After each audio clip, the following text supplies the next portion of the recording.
Pencil power. Why hello there, art venturers. In this video we are going to be drawing the face from 3/4 views, and this is a review video for one of my art mentorship students. The art mentorship program is a weekly 1 hour live tutoring session, then followed by review and draw over videos during the week. So if you'd like to check that out, learn more information, there will be a link in the description below.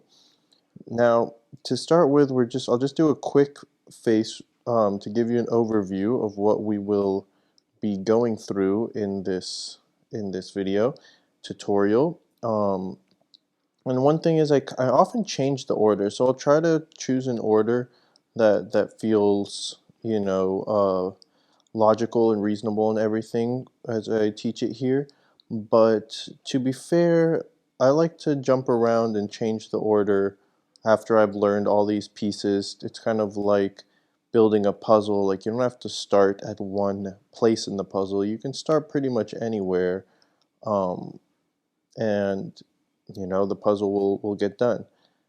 So just kind of keep that in mind, that it's not like a hard and set rule that you need to do things in a particular order. Alright, so this is kind of like where we're going to get to.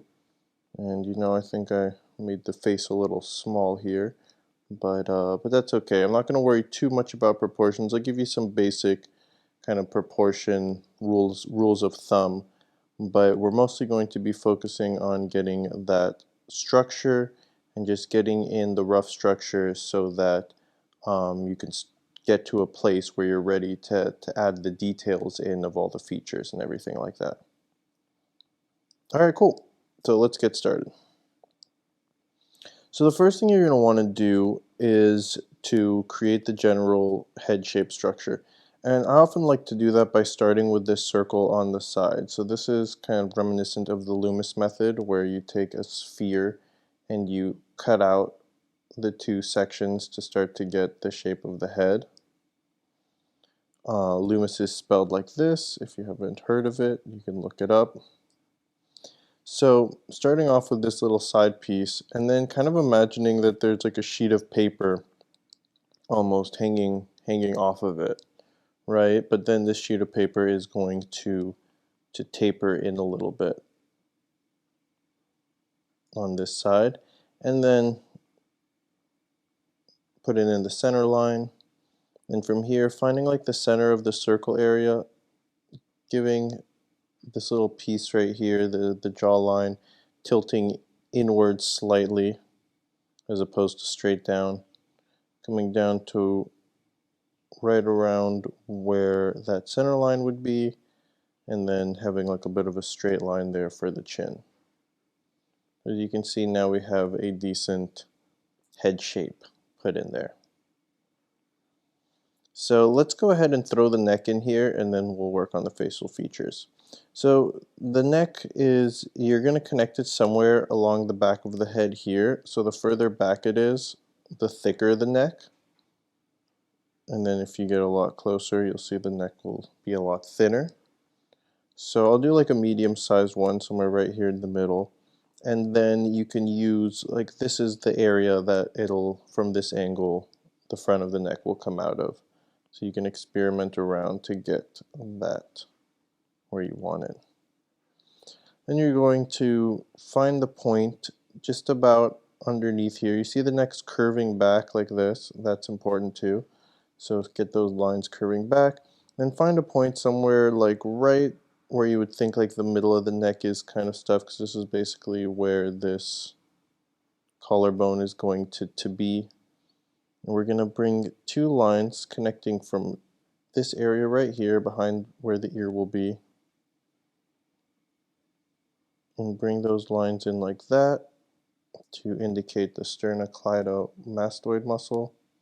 And the same over here, it would be connecting to an area around there, so you'll see a little bit popping out there. And there'll be a dip down there where like where these two it'll naturally create that little dip down there. Okay. This one we can extend and then kind of echo it on this side, and we'll just leave it at that for the neck. One other little tip is if the character is very strong, then this might be a more bulging muscle here, so you can thicken that up to indicate that. Cool. So let's go ahead and add the ear real quick, because that's going to actually give us some good landmarks. So you can kind of divide this in half, and you'll see that the ear sits right around, right in there, in this bottom left quadrant. And the top of the ear is going to line up roughly with the top of the brows. And the bottom of the ear is going to line up roughly with the bottom of the nose. So you can see now we have some good indicators on where to place those landmarks. Next thing I like to add is actually another way to do this before we move on is when you add the hairline. So hairlines are great ways to start adding hair. I'll show you two different hairlines. A more feminine hairline will be kind of just very simple and straight. And these are also very, like, you know, stereotypical. Hairlines can vary as much as any facial feature, right? But tend to be more smooth with less stuff going on for a female character. And for a more masculine character, we'll have this coming up, kind of curving with like kind of following this shape which we're going to have, and then curving in like that, and then following this curve over here a little bit back, and then have it come over more straight. And so this is giving us a nice hairline. And another rule of thumb you can use for faces is the hairline. If you divide from here, from the hairline to the bottom of the chin, and you divide it into thirds, that'll also give you a similar proportion where it's like the top of the eyebrow, bottom of the nose. But yeah, I'm going to leave it how it is. It's not perfectly divided into thirds there, but I'm going to go ahead and just leave it. We don't have to have it all of our, you know, faces will have different proportions, you know, based on the character of the face. Cool. So now we can add these kind of eye sockets in here. And so these are going to be leaning forward like this. And this second one, you can use the center line as like a basis to kind of try to get them in the right place. The second one can actually stick out, and as you can see, it sticks out a little bit past there, because we can connect it over like this and give that brow ridge. It's a more masculine feature, so for a female character, that might either just be smoother, or the eye socket could be a little bit further in on the face. Then from here, we can kind of add in as if there was an eyeball in there. And it's kind of sitting more towards the bottom left. So we're going to have some area up here that's just kind of shaded in. And then from there, we'll have the eyeball wrapping around like this on both of these. Something like that. I actually think I might end up moving this eyeball further in, but let's leave it like that for now. Another trick to do the eyes from 3/4 view is literally just to go do a V shape, and then a shallow curve for the eyes. So that'll actually get you, you know, a good starting point for drawing the eyes in 3/4 view. But really what's happening here is you've got the eyeball,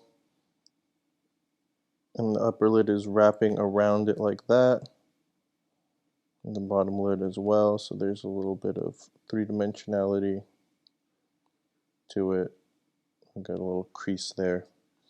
But the facial features I won't go into too much detail. We're just going to focus on the structure right now, because each facial feature probably deserves its own video to go into detail on. We can add a little bit of that upper fold above the eyes just to give it a little more something there. Okay, the next is this trick that I like to use for the nose. And so from front view, I will just do the nose as like a kind of wider than it is tall diamond and shade the bottom part and then just put a couple lines there for the nostril. So you can see how that's already kind of giving a nose shape. So to do the same thing from a 3/4 view, we just need to move the center, further over to the side. So there's this, you could think of it as this long triangle here, and then a short one there. And so if you were to shade that in and kind of finish it off, you'll see you're able to turn it into a 3/4 view nose. And this should actually be like that if you're indicating the three-dimensionality. So we're going to put in that kind of shape here, and I'm going to try to push it over more to this side of the face than I would normally be inclined. So here's my original placement, which is just fine. I think it looks all right. But I actually want to start to push and get the nose almost overlapping this other eye, because that's really going to give me more of that three-dimensional feel when we're looking at a head from 3/4 view. Something like that. Cool.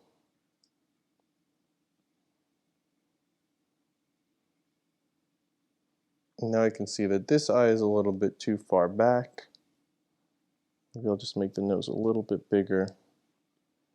But again, I don't want to worry too much about proportions here.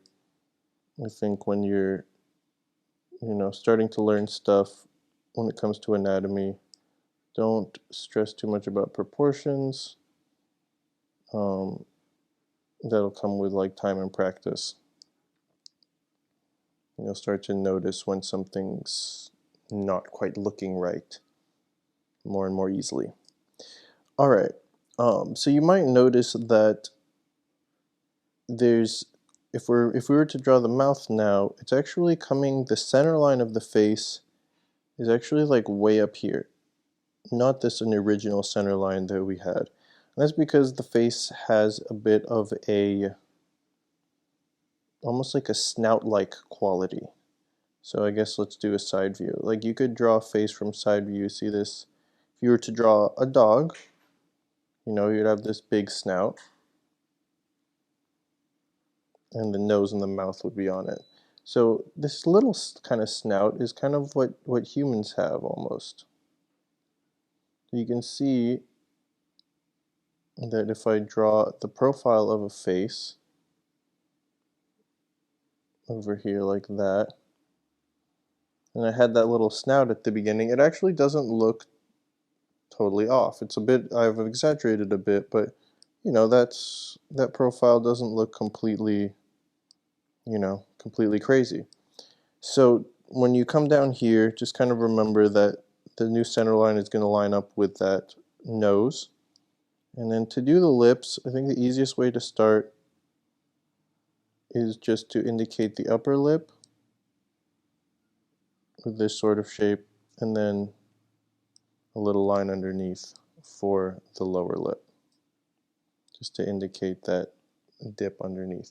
And so what we're doing here is basically, if it was front view, it's like that.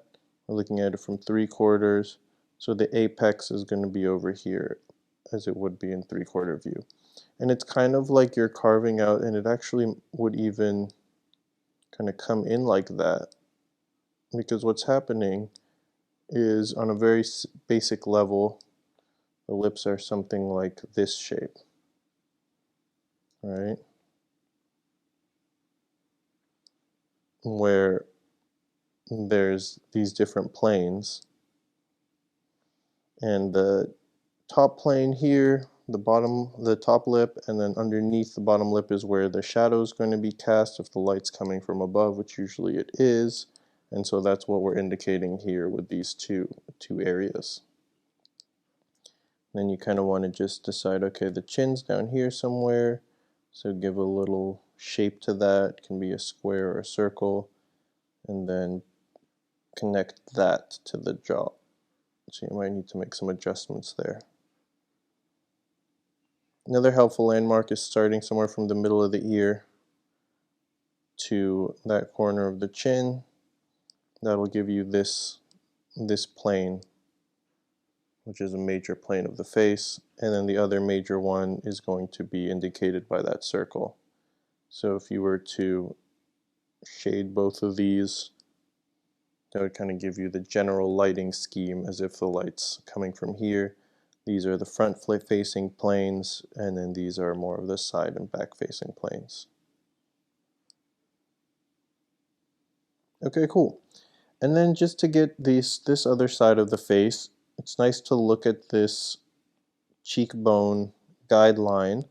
And like when I draw two eyes, I'll draw the first eye, and then I'll try to look at that first eye when I'm drawing the second eye. I found that that really helps me to get things looking more symmetrical faster, because getting the eyes to kind of look symmetrical is quite the trick sometimes.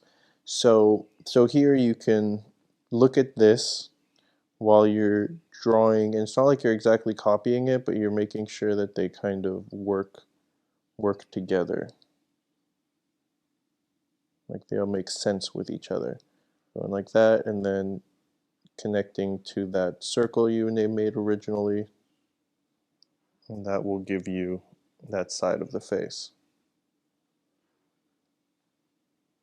So that's it. We've pretty much, completed the whole structure of the face in 3/4 view, and then from there you would continue on to add more detail to the features.